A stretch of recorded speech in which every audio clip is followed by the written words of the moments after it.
I'm very pleased to say that I'm joined by a man who has given much or all of his life to the sport of horse racing through a variety of different roles. Many of you will be familiar with him from his role as the press officer at Aintree racecourse, where he has presided over some of the most glorious and inglorious moments that racecourse has produced, including victory in his own colours for Earth Summit in 1998, in ground probably not dissimilar to what we've got at the Bois de Boulogne this afternoon in Paris-Longchamp. He's also, however, contributed to horse racing in many more significant ways as the head trustee of the Peter O'Sullivan Trust, which has raised so much money for so many important charities down the years, and as the 8-year chair of the Professional Jockeys Association, a post he only relinquished last year. He is, of course, Nigel Payne MBE. Nigel, welcome to the show. Thank you, Nick. And I've probably missed out a whole list of other important jobs that you've done in the sport as well. But where did the desire to sort of give a life to the sport come from in the first place? Well, I was working as a solicitor in Worthing, or at least a solicitor's clerk, and I didn't earn any money in those days, so I used to go across to the local bookies and chalk up the results, and I got to get a few quid, and I got hooked on the sport. And after one or two sort of strange little jobs, I applied for a job at Ladbrokes in 1973. And in fact enough, that's when I first met my dear and old friend Mike Dillon, and we're still very close friends, and he was there then. So it started there, really. And so what did you do for Ladbrokes? Well, I started off as a sort of advertising manager. So I was putting ads in the then Sporting Life, because it wasn't the Racing Post, and the Chronicle, which you'll remember. Nigel, I don't remember the Chronicle. Sorry, well, no, sorry. But I do remember the Sporting Life very well. I did, yes. Anyway, so I was doing that, and then Mr. Steen, as you remember... Cyril Steen, the chairman of Ladbrokes, put together a team to go up to Aintree in 1975-6, when the Grand National was sort of teetering. And Ladbrokes took out a 7-year management agreement, and Mike and I worked up on that. Just for those who don't remember, just how close was Aintree in the Grand National to oblivion in the mid-70s? Oh, it was massively close. I mean, the gentleman who bought it from Mrs. Topham, who was the previous owner, was a chap called Bill Davis. He always used to remind me of James Robertson Justice, of the great long black brown beard. And he only bought it for one thing, because being an urban track, he bought it to build houses, and there was no way he was going to get planning permission. Indeed, he didn't. But it was very close, and indeed it came close again in the 80s, when the then Jockey Club put together a consortium, a charitable consortium to save it, and that's when Seagram stepped in the 82, 83 time. So honestly, Nick, twice. It was very, very close. Mike Dillon has often said that Red Rum was a huge part of saving the Grand National. Is that something that you would agree with? I would. I mean, Mike Dillon himself got very friendly with Ginger. Mike's a great one for finding the best edge to go forward. And he also got very close to Liverpool Football Club. And they, not long after that, had won the Champions League, as it was then European Cup, I think it was called. And so we had Red Rum. Yeah, Red Rum certainly, 1976, and the whole aura of a three-time winner definitely was a very, very big part. Mike's quite right about that. In saving the race, but as you say, it was in jeopardy for much of the 80s as well. How different an experience was it then to what it is now? In some ways it was, I mean, obviously the facilities are far better now, and obviously the welfare side's far better now. The fences, whilst no smaller, are safer. I think it is a much better and a much more spectacular race, even though people say, oh, well, the fences are smaller. They're not actually smaller, but they are safer. They haven't got those wooden cores. And, of course, all the facilities now are magnificent. But, one must always remember that the Aintree is very much a sort of family affair, in my view. People have been associated with the Grand National, love Aintree like I do. And I know you're involved with it, and it's just something I'm still very passionate about. And I went this last one.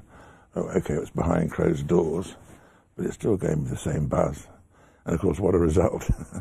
And of course, you've had your own piece of Aintree magic with Earth Summit winning in the colours of your partnership in 1998. That was amazing. I mean, because it was so funny. Because I'll tell you a little story. I mean, it was very tragic in many ways, because you remember a horse called One Man. I do. Which was owned by John Hales, and he was tragically killed in the Friday at Aintree. Yes, that's right. And John left the track, and Charles Barnett said to me, "Where are your chaps watching the race, your syndicate?" And I said, "Well, from the steps, like anybody else." He said, "There was a box going, food and drink, anything you like, all paid for, use it." So my syndicate used a box now known as the Earth Summit box in the Princess Royal stand, so it was absolutely lovely. But my role after races are over, as you know, is to look after the winning connections. So Charlie Barnett said, "You're dismissed from duty, look after yourself," which I did.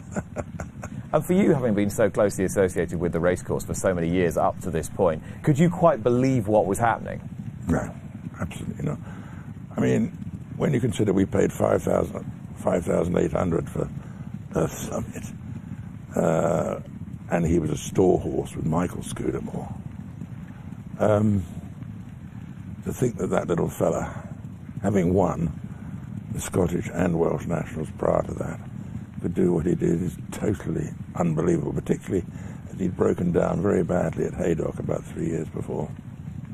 But, Nigel's a great trainer, as you know, and he had 2 national winners, and Archap and Bindery. So, it was just, I still can't believe it, Nick. It's one of those sort of things that happens, and I'm watching it there. It's just, Carl Llewellyn, he's the second one, which he got on, because he got party politics. And Tom Jenks was due to ride. He broke his leg. Yeah. Great day. As I said, you presided over some sort of pretty controversial scenes at Aintree as well. None more so than 1993, the Void race. I mean, even mentioning that, I can see sort of bringing you out in a cold sweat. It was a terrible, terrible time, because it was racing. The racing made that mistake. It wasn't sort of. We weren't. The particular starting mechanism at that time wasn't right. And it was sagging in the rain, and it was a terrible day. We'd had an animal rights demonstration in front of behind the first fence, and everything seemed to me to be going wrong. And then we had the dreadful. Probably the first start, probably could have got away with it, But the second one with the poor old Richard Dunwoody being garroted by the starting tape, and it was what it was. And the problem was we didn't know what to do. There was no rule in racing. Half the horses had gone half the way round, and 6 horses had completed the whole trip, and the rest hadn't gone anywhere. So you couldn't rerun the race. There wasn't a rule in there is now. You can restart the race at various points, as you know, but then there wasn't. So we were in complete disarray, and being a sort of what I think a good PR man, I chivied Charles Barnett and Peter Daresbury off the racecourse, and then the worst thing that could have happened was Dave. Was that a good decision, do you think? Well, I think so, because I've always believed that if you get rid of your top men, if they say something, they can never go back on it.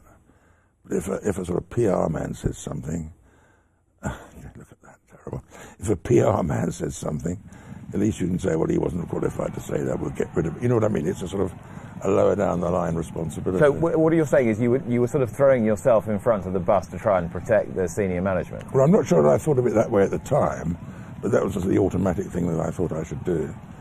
And of course, as it turned out, I had to go on the 9 o'clock news, which was quite the most frightening experience of my whole life. It was one of those situations where I was standing in a wet jockey's car park, watching myself on a screen, and I could see the newscaster reader on the other side, and it was terrifying. But I still had my Martel jacket on. It's good lad for the sponsors. How soon into this debacle did you know that it was a goner? Did you know that the race was effectively over for that year? Oh, not till probably the Sunday. Really? Yeah, because we couldn't rerun it. But whether we could rerun it later was another factor. But how soon did you know that it was going to be a void race? Because I always think it was one of Peter O'Sullivan's greatest moments of commentary. The fact that he knew so early on and was calling it for the viewer. He nailed it straight away. This cannot be a horse race. You're absolutely right.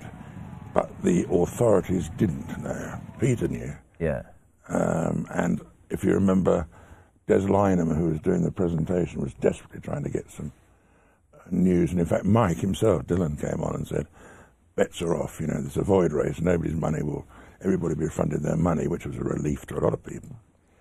But I reckon on Sunday we'd examined all the options with Weatherby's and so on and so forth as to whether the race could be reopened, and it was decided that this was a year that wasn't to be. And of course, I did feel very, very sorry for poor Jenny Pittman and Ash&S. And she was mortified, as you can understand. But it just couldn't be, that was it. It was a terrible, terrible day. We had a press conference on the Monday. Peter Darsbury brought up Christopher Soames to help us. And he didn't help us at all, because all he said was no comment all the time, no comment, no comment. But anyway, it was not a nice day. But 97 was different. This 97 was the bomb scare. Yeah. It was an IRA bomb threat, and the race was run on the Monday evening. Yep. That was much different, because in that circumstance I felt that we had acted as well as we could. I mean, once the bomb warning or bomb threat, which was a coded warning, had been ratified by the police, they take over. And that's the end of it. You have no choice. And they didn't let us back until the Monday lunchtime. They were satisfied there was no bomb. In fact, there never was a bomb at all, but they didn't know that. And we ran the race on the Monday, and it was a magnificent piece of organisation by Weatherby's, by everybody involved, that we got the race on, because it had an amazing audience figure, because it was 5 o'clock on a Monday evening. And we let everybody in free. We had a 10,000 crowd, but nobody had to pay anything, which was the quite right thing to do. And I just felt that racing had performed well there. And Aintree management, Charles Barnett and so on, Ian Renton was there at the time, they all did a magnificent job.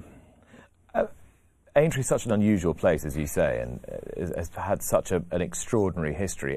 As somebody who has got to be the sort of public relations face of the racecourse, is there part of you that just has to take one step back and realise that the place is bigger than you or your team will ever be? Oh, absolutely. I mean, it's obviously part of me now, in the sense that I think of it a lot. And I always have done. But yes, it is. I mean, this is, in my view, one of the great races of the world. And it's an institution. And do you think it's safe, Nigel? The Grand National? What, safe for the horses, or safe? No, do you think its future is is secure? I do. I definitely do. Because, as you know, it has worldwide viewing. It's shown, I don't know if it's still shown, but it used to be shown, you would know this better than me, in America. It's shown in a lot of countries all over the world. I think it's safe, and I think it's safe also because Aintree take welfare so incredibly seriously. And, we were the first course to introduce the washdown areas, and we have, as I said earlier, amended the fences so that instead of having great big thick wooden cores, they're easy fix, which is a sort of flexible nylon type material. I think it's safe both in terms of horse welfare and in terms of the racing calendar and the world's racing scene. But say post-2012, when there were more fatalities at Aintree, and again, that was a difficult period for the racecourse. How crucial do you think the amendments have been in securing that future? Do you think that future could have been secured but for those amendments? No, I think they were absolutely essential. You're talking about the year synchronised. Yeah. And according to Pete, which was a people's horse as well. No, I think had we not made those amendments, and had we not been able, because we had, thank goodness, we had 6 if not 7 years of no injuries, I think the race would have gone. I really do. It was unacceptable. And part of your work is heavily involved with welfare charities, as in your role as one of the trustees of the Sir Peter O'Sullivan Trust, and you've been heavily immersed in that now for many years. How did that become a part of your life? Well, it sounds like this is a Dylan commercial, but Peter asked Mike who he thought could run his trust, and Mike said, well, there's only one man I'd recommend, and he said to me. So I went to meet with Peter, and we had one of his famous lunches. Can you remember any of it? Not much. No, well, you know what Peter was like. First of all, round his house, a nice bottle of rosé. We'll start with, dear boy, and then toddle off to the. No, but it was just a wonderful honour for me, and I've really loved it so much because everything we try to do in his name, and our first thought always is, would Peter want to do this? If somebody applies for a grant. Mm-hmm. And we've got a lot of Peter O'Sullivan memorabilia and names in and around the country now. I mean, as you know, we sponsored The Fall, which is this race that's coming out. The film, yeah. The film, film. And then we've had... just for those who haven't seen The Falls, I think at a premiere this week on Sky. And on October the 7th on Sky. Yeah, that's right. And at 10 o'clock this Thursday. Yeah. And has been made You've by... seen it, haven't you? Yeah, saw it yesterday. Yeah. Terrific, isn't it? And very much enjoyed it, met the actors who play it. I think it's been beautifully done by Nathan Horrocks and Robert Bathurst. Yeah, very, very good. But also, I've got a passion for... I shouldn't say I. The trustees have a passion for mental health. We are spending an awful lot of our money. We've just invested a great deal of money with the Injured Jockeys Fund to assist with consultant psychiatrists at all 3 of the Oaksey House, Peter O'Sullivan House, and Jack Berry House.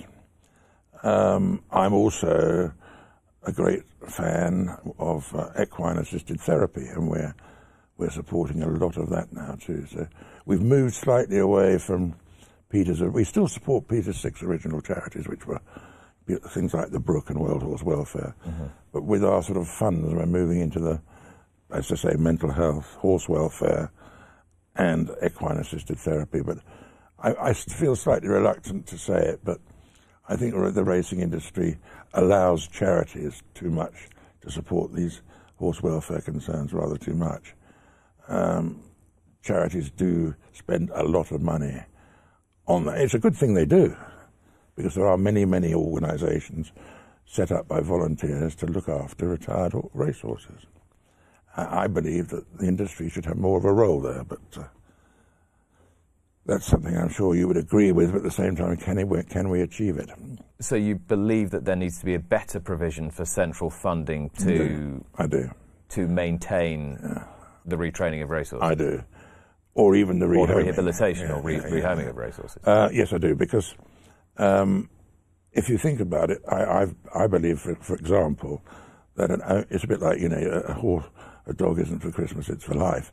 I mean, if you are an owner of a horse, you are an owner of a horse. You can't suddenly say to the trainer, as some people do, sadly, oh, this is no good, get rid of it, I don't want it anymore. You can't do that. Mm. It's yours, you've got to look after it. And I think that although the industry has worked towards that to a certain extent over recent years, a lot more could be done to ensure... I mean, one of the great positives that's going on at the moment through the Horse Welfare Board is this traceability. Knowing where a horse is from when it's born to when it dies. Yeah. And I think if that can be absolutely set up as a database and readily accessible to everybody, it would be a marvellous thing for the sport. You've been heavily concerned not only with horse welfare, but with human welfare as well in your role as 8-year chair of the Professional Jockeys Association. How do you think the lives of jockeys have changed in that period? Well, I think they've changed very, very much for the better. Consistently the PJA and indeed the BHA have looked for ways of improving the jockeys' lot. I mean, the nutrition is a massive issue now. I think recently getting rid of the saunas has been a very good thing, because, you're dehydrating just at the time you're going to need the energy. And also, I think I'm a great fan of this one meeting a day situation, because, jockeys were getting up at 5 in the morning, riding out, going to a meeting, then on to an evening meeting, home at 12, into bed, had nothing to eat, up again in the morning, and so on and so forth. When I was chairman, I used to dread Paul Struthers ringing me up and saying, there's been a car crash. Jockey's fallen asleep at the wheel or something. That used to terrify the life out of me, to think that we were allowing that to happen by encouraging them to race all the time. But I think the two things have happened. First of all, this one meeting a day is great for the jockeys' welfare, but also it's giving so many more jockeys an opportunity for a ride, which is terrific. I think, a lot of youngsters are getting rides they wouldn't have otherwise had. And suggestions that this collection of self-employed individuals need more baseline financial protection from the sport, and that's something that came out of yesterday's screening at the Fall as well. Is that something that you would agree with? Yeah, I do. I don't use, as you know, I'm too old, but I don't use social media a great deal. But I think we've got to protect them there, big time, because it's all very well to say, well, they don't have to use it, or they don't have to turn it on. But in the Fall, it comes across very strongly, the sort of abuse that they're getting on the way home if they've been touched off in a photo or fallen at the last, is unforgivable. And I think that we do need to build up a shield around our jockeys. You've spoken today to James Doyle, a very eloquent, and I wouldn't imagine he gets too worried about. He seems to me somebody who wouldn't get too much worried about abuse on social media, but I'm sure he gets it. I was talking the other day to Hayley Moore, and she was telling me the terrible abuse that her brother got after Cheltenham. Remember when he... Jamie, when he came off at the last, she said it was just foul. And Nigel, tell me, you're someone who's seen the sport from a number of different perspectives. Trying to market the sport, trying to sell it, trying to broadcast it, raising money for charitable endeavours, as part of the sort of warp and weft of the sport's political administration at the PJA. Do you think there is a way that the sport can be more effectively administered than it is at the moment? I do. Obviously, I wish Julie Harrington all the best, the new chief executive, or relatively new, of the BHA, and I think she's got a massive task on her hands. And the reason I say that is I think the current administration is pretty much unworkable. We have this tripartite agreement, so effectively a shared BHA, racecourses and horsemen operation. And there's a power of veto, so in effect, if you don't like what's happening, you can veto it. Now, people say to me, well, it's all very well saying it doesn't work. What would you do about it? Well, what I would do about it, and I know it's not a very good thing to go forward, but in the old days, not that long ago, there used to be an old industry committee, and that used to be represented by all the racehorses, horsemen, etc., etc. They used to discuss things, debate things, and they used to recommend then the industry's thoughts to what was then the Jockey Club, before the BHP or BHA, and then decisions were based on that. Now, to me, if you need an organisation in racing who has to govern and regulate. You do need one. Every other sport has such, and I think the BHA or whatever you want to call it is the right structure. But you've got to give it the ability to. And obviously, regulate's fine, but you've also got to give it the ability to govern. You can't allow people to veto everything it wants to do. So I think that, and I know Julie Harrington and the BHA are looking at a reorganisation or restructuring or whatever at the moment.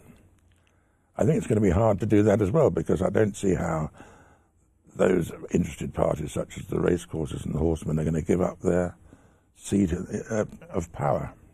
Well, they are the stakeholders, aren't they? Sure. They are jointly, effectively, the proprietors of the BHA. So they would have to get together and say, we want to make our independent governing and regulatory body stronger and take power away from ourselves. Do you think that's something that anybody would be far-sighted enough and magnanimous enough to achieve? I hope so, because I don't think we've got much chance of moving forward to the areas we want. I mean, for example, when we go to the government and ask, looking for changing the levy, whatever it is, I don't think that, well, they're not going to look, they're going to look much more favourably on us if they know that we're coming as a totally united front. And it slightly worries me that isn't the case. So you would go back to go forward? I would, and honestly, Nick, there are so many great people in racing. I mean, just look at our sport. We've got brilliant people in it, great jockeys, great trainers. We've got a terrestrial and 2 satellite channels. I mean, who else in the world has that? I don't know. We've got a trade paper. We've got every national newspaper covering racing. And yet, we can't have more going for us than that. But we don't seem to be able to use it. I don't know why, but we need to gather all of our strength together and go forward. And we've got the product, we've got the people, and most of all, we've got the beautiful horses. And on that note, we shall leave it. Nigel Payne MBE, thank you very much indeed. Thanks, Nick. Thank you. And I must point out Nigel's book that has recently been released as well, which I failed to mention so far, Diaries of a Racing Man, Nigel Payne MBE. There is no charge for this book, Nigel, either, so anyone who thinks I'm just plugging it for your benefit... No, you're not. I had to print it myself. Well, not physically, but I paid for it. And there is, in the inside back cover, is a little note which says, if you want to contribute some money to the Peter O'Sullivan Trust, here's the bank account details. Right. And if anybody, can I just say this, if anybody wants a copy, I'll readily send them one, and they've only got to email me at nigel@earthsummit, very easy to remember. Easy one to remember. .co.uk, and I would happily send them one. I've got rid of about 400 so far, so I'm quite pleased. Yeah. But I only wrote it for my grandchildren and my sons. I'm lucky enough to have beautiful children and beautiful grandchildren. And one day they're going to say, what did that old geezer do when he was around, They can read it. Brilliant. Nigel, thank you so much.